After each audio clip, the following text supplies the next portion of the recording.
this budget mess and its potential impact on Connecticut, which has a serious budget problem of its own, is Connecticut's 2nd District Congressman Joe Courtney, the Democrat from the eastern part of the state.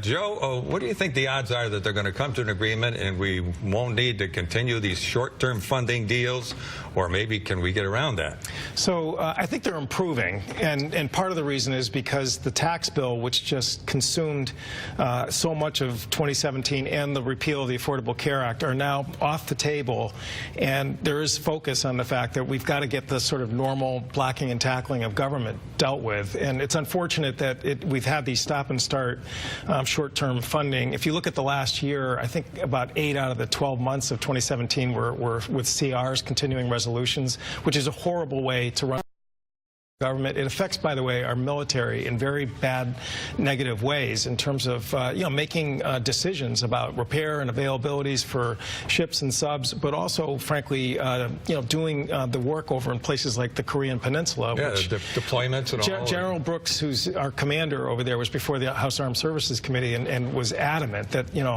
budget stability is really necessary to make sure that they really have the readiness they need to deal with a part of the world that you know better than anyone, Al. Yeah. Is really on hair trigger right now. So what are the biggest sticking points, would you say, from your perspective, and do you think we can get something done by January 9th? So in 2011, we passed the Budget Control Act, which put these caps on the way the budget is structured. We clearly have to lift it for national security and defense reasons, and the argument, and I think a legitimate one, is that you really have to do something on parity for non-defense, which, by the way, includes things like the Coast Guard, the FBI, Homeland Security, the VA. I mean, to call it even non-defense is somewhat of a misnomer. So, that's been sort of the back and forth. There's actually been, I think, real progress made by the appropriators just today, and can report in that, I think there's really actually a basic sort of top-line understanding. It may take another week or two of CR before they can sort of, plug in the line items to get that complete, but that's moving along. The other piece is DACA, right. The immigration program for young residents of our country who came over as infants and children. And the president has said he has a lot of love for the folks in the DACA program. At the big powwow at the White House, he stated, and I think in a healthy way, that 2019 or January 19th is the day that we need to get this resolved, which is true, because Homeland Security, if they're going to get these kids sort of their permits, they really need to do it like this month, because March is when they've got to start deporting kids, which no one wants to see. So there are, bipartisan negotiations going on with the two sides about a deal on border security that would be coupled with a DACA fix, a DREAM Act. And I have to say, I'm talking to some of the people who are in the room. I mean, they feel like there really is, I think, a sweet spot here in terms of getting a majority to get this over and done with. We've heard all about the immigration centerpiece of all of this debate over the budget. The Democrats insist that they're not going to approve anything that doesn't have this DACA factor resolved. What are we going to do about these young people? And the president has been saying he won't take a budget without the wall in it. Right. So again, I think, as I said, there's I think a package that I talked to Congressman Peter Aquilar from California, who's just a great member, who's been talking to his Republican counterparts who are border Republicans from Texas about, again, a deal that would be strengthening border security. No one who has any knowledge of the border, believes that you need a wall from sea to shining sea. I mean, there's things you can do with drones, boots on the ground. There's a lot of natural barriers that don't need a wall. And I do think cooler heads are going to prevail in terms of, what is a real security package that's meaningful. And again, getting this resolved for 800,000, young Americans who I've met some of them up at Eastern Connecticut State University. These are kids whose grade point averages are, 3.8, 3.9. They're in STEM.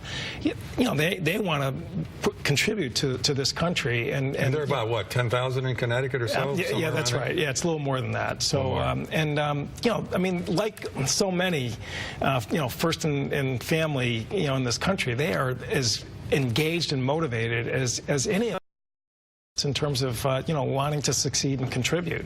During that meeting and talking about cooler heads prevailing, it talked about a lot this past week about how President Trump used a vulgar word to describe people from other countries. Why are we bringing these people from other countries with an expletive in there? A lot of people reacting to that today because there were lawmakers in there. You said that there were also Democrats in there. Right. Got to get your reaction to that. Yeah, I mean, it's repulsive language, and frankly, as I said, he started out the meeting on a good tone, but at this point, if it's going to come together, it's going to be because of legislators talking to each other. Again, his tendency to just go off the rails with his tweets. I mean, he reversed his position 3 times on the surveillance bill in the same morning that Congress was voting on it on Thursday. And I mean, that's really the real incredible fatal flaw of this president, is that he doesn't understand that as the president, the vulgar language, the nonstop drama with the tweets, which undercut his own administration's policy, let alone create sort of a stable position to negotiate things like the budget, really, I think, disqualifies himself from being there for the real sort of, blocking and tackling of government. Have you talked to Republicans kind of off the record about how they stand by him on certain issues, and then you have him say that in a meeting like that? That's got to be very difficult for their position. Yeah, I mean, I think a lot of them just shy away from really trying to get too close. I mean, as we've seen, his inner circle and staff have not fared too well in terms of having any longevity, and he has turned on some of his allies in the Congress in ways that just I think create, like I said, a feeling like people just don't even want to get near him. The impact on Connecticut should things go haywire and a deal not be reached on a budget, and another our continuing resolution to continue funding doesn't happen. I mean, what could that be here? Well, again, the impact of the federal government in Connecticut is profound. I mean, again, I represent a very high national defense district. We're in a hiring spree down there, 3,000 this year down in Groton. They're projecting about 1,300 next year.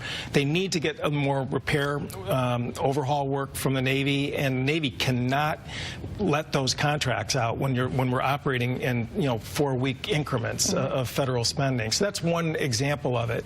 But really, just a whole host of other, like research universities like UConn in terms of NIH grants, NSF grants.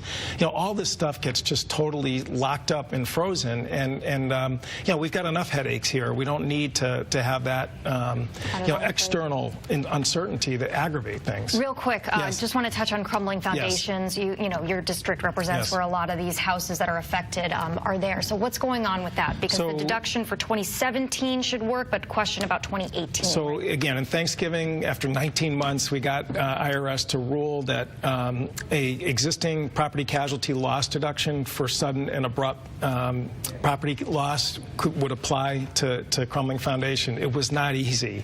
Okay? Even though it wasn't a sudden loss. No, that was the sort of navigating that we had to do. But in any case, the Undersecretary Cotter was fantastic in terms of working with us. So that was issued November 22nd. The tax law passed, which narrows now property casualty loss to only disaster declaration areas.